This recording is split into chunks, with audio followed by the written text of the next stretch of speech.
standing at the airport, and it's a very cold day. At the age of 24, with 2 children and 2 bags, I decided to leave my country. I decided to leave my country because I personally felt that I, as a person, as a woman, and as a mother, was taking away my human and democratic rights in my own country. And now I'm here. I'm in Sweden to starting a new life. I'm starting my new life with not knowing language, without enough money, and with an education that wasn't accepted in my new adoptive country. I wasn't handed the best hand, but I decided that day to play that hand to the best of my ability. 15 years later, I built up one of the country's preeminent healthcare chains, which employed over 1,400 people, gave healthcare services to over 300,000 patients a year, and I also created a respectable name, a brand, and a voice that mattered. And I want to believe that I impacted my new native country in a ways that I didn't think it was possible. So today, I'm here, and I would like to share what factors made me successful. And I hope you find it helpful in your journey. I have always followed my passion. Let me tell you something from my childhood. One day, my father took me out for a walk. He told me that day it was very important to be educated. A person, especially a woman with an education, gains not only perspective in life, but also through education, she becomes intellectually and economically independent. He told me that day to carry myself in life, guided by my heart, integrity, and of course, intelligence. He also told me that I could and I should aspire, become whatever I set my mind to, as long as I followed my passion and did the right things. Let me give you an example on how following my passion guided me in my life. Early on in my career, I observed weaknesses and flaws in the healthcare system in Sweden. It was too focused on the needs of the system and paid less attention to the person receiving it. The patient, the person was invisible. And everyone was treated the same, regardless from individual needs. I strongly believe that resource could and should allocate it based on the individual needs and individual's physical, mental, and social needs. I also believe that it's everyone's right to be allowed to choose the doctor and hospitals. And that right and that time was taken away from the people. Guided by these beliefs and my passion for giving the best I could to my patient, I had an idea. I wanted to give women a care that was more personalized, and that was the start of my first clinic. This idea, called patient-centric care, was born in our remote part of the world. Becoming self-employed, of course, scared me. Of course, I was scared to lose my stable job.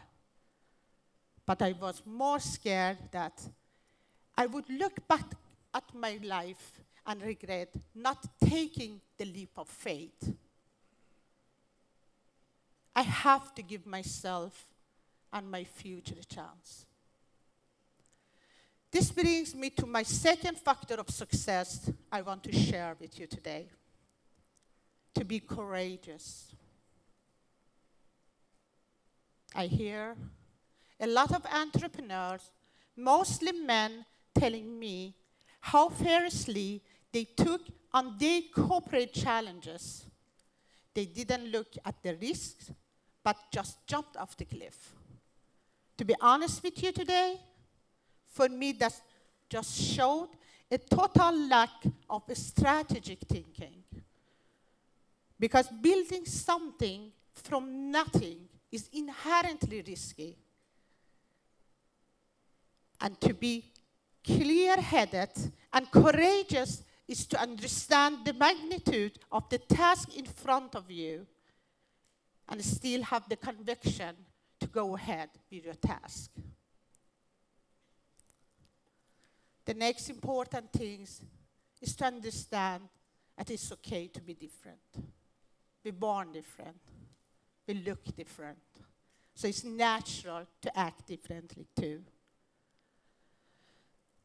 As a person, as an entrepreneur, you should never be afraid to challenge the norm and change them to achieve your goals. And I had to break the norms in the old system to create something new, useful, and innovative. I realized that I can't change the system and reach my goals if I do things the same way as it always had been done. Of course, sometimes I was afraid.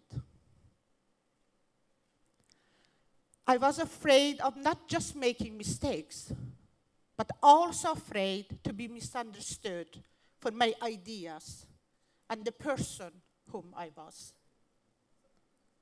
I have a feeling that sometimes I paid a higher price.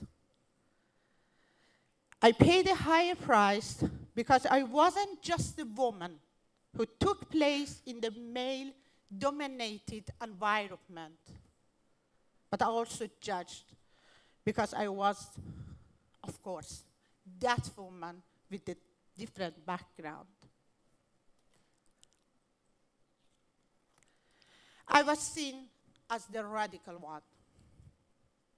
And some of them went further and said, she's not the brain behind the company. It's a group of Iranian finance-men who's responsible for strategy and financing. Funny. But this never stopped me from what I had decided to build up. And until today, I don't regret anything. This is a norm in Sweden called jantelag, which roughly translates into leaving no room for differences. So I had to work harder. I have to work harder and argue for my cause with the local and national politicians. I learned that you have to keep in mind that the breaking the norms will scare most people and have them to challenge you. People are afraid of unknown. We resist change because of fear of making mistakes. And this is exactly the reason why you should do it.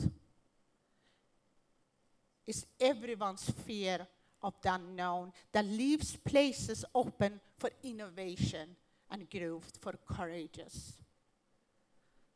I can remember what the Minister of Health and Social Affairs wrote in an article at 2007. He says, the image of an entrepreneur as a Swedish middle-aged man doesn't fit Shori Zand. or as she puts it, I'm an immigrant, woman, midwife. Probably it would be easier if I had been Swedish, male, doctor.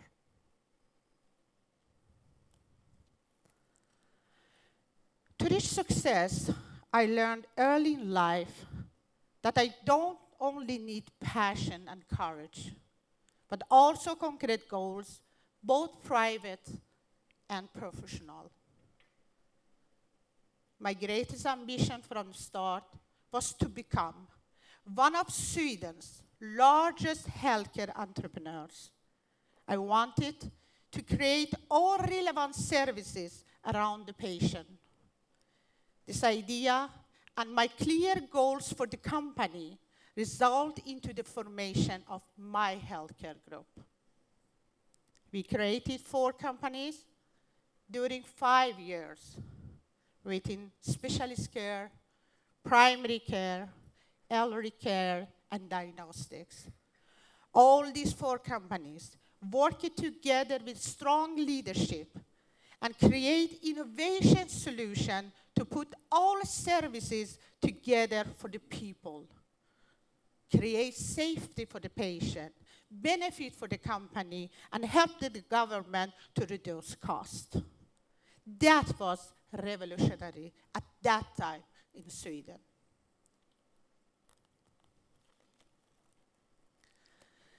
My vision for the company and for everything I did, it was to change the society's mind about the system, about the healthcare culture, and create innovation in the old and traditional system. My private goal for my creation of my company was to prove what an immigrant woman was capable of. I wanted for myself, I wanted for my family, and I wanted for my children to create a name and a brand, and I did it. I created a respectable brand that showed that even though we are not born here, we can build something great from scratch and add a new positive perspective into society. I wanted to change the attitudes toward women, immigrants, and business women, especially women from Middle East. The image of immigrants women from Middle East in Sweden has not always been positive. They have been more associated with the low education and being repressed by their male family members. I felt a personal responsibility for how my actions, conduct in business, success, and failure would reflect on other non-Swedish entrepreneurs. And of course, the private healthcare space that was very much in its infancy. But at the same time, I felt that the healthcare sector and the healthcare culture needed a change. It was time. It was time for innovation. It was time for the changes in the system. And the result that our model could bring benefit for the patient, create innovation in the system, and help government. So I want to give you an advice. Always create specific goals and commit to them to reach your end destination. Finally, the last factor is always about challenging yourself and never become lazy.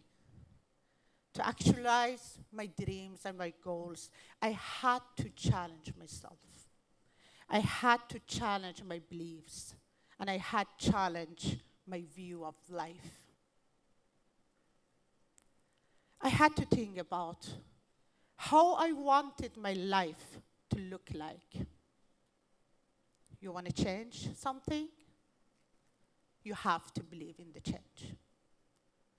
And it's never easy. It's never easy.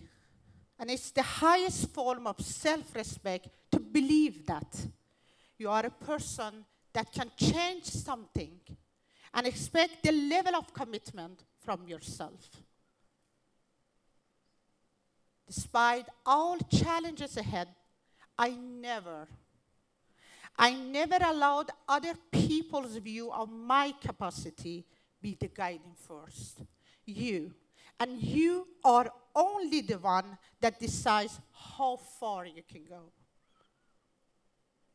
Challenging yourself is also challenging your own biases and worldview. Of course, I will always be grateful to Sweden. I'm grateful to Sweden as an adopted nation, but would have never reached the level of success that I did if I didn't keep from my own heritage what was good, take away what wasn't good, and merge them together for the new life, and creating a bridge between my past and my future. One can have roots and still have wings to fly and explore.